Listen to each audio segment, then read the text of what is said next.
mix वाई नीतीश राजा के रवा के पतवा जैसे दरिया डोले असही छठ माई डोले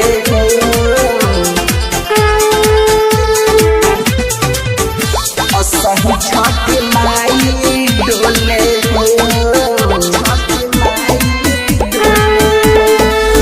बहुते सोहावन लागेला बड़ी माना भावन लागेला चढ़ते कार्तिक महीना रही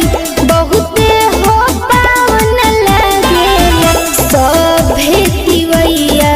डोले के रवा के पतवा जैसे बगिया डोले असही छठी माई डोले हो के रवा के पतवा जैसे बगिया डोले असही छठी माई डोले हो के रवा के पतवा जैसे बगिया डोले असही छठी माई डोले हो मिक्स वाई नीतीश राजा असही छठी माई डोले हो बाबा गणेश लिहले मथवा पदौरा रामा झूमी झूमी गाव सगतिया संगे मैया गौरा रामा यूपी बिहार में हो सुन खासन परब हो सबे लगौले बिया छठी माई पर सुन न आसन हो सभे नर नारी डोले के रवा के पतवा जैसे बगिया डोले असही छठी माई डोले हो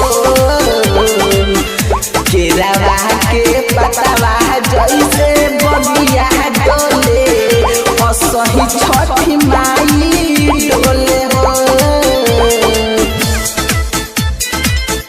के रवा के पतवा जैसे बगिया डोले असही छठी माई डोले हो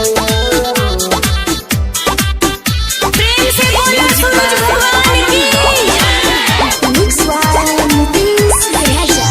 असही छठी माई डोले हो केरवा के पतावा से घटिया बा सजल रामा और घोला लेके आइले सब मीठा फलवा रामा जी समरिया के बाजता सुन न गीता हो लइका से आन सब झुमतावे सुन न आजे हो गंगा जी के पनिया डोले हो के रवा के पतवा जैसे दरिया डोले असही छठी माई डोले हो के रवा के पतवा जैसे दरिया डोले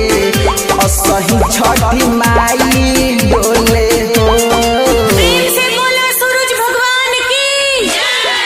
मिक्स वाई Nitish Raja Muskan digital recording studio Fenhara contact number 9060453703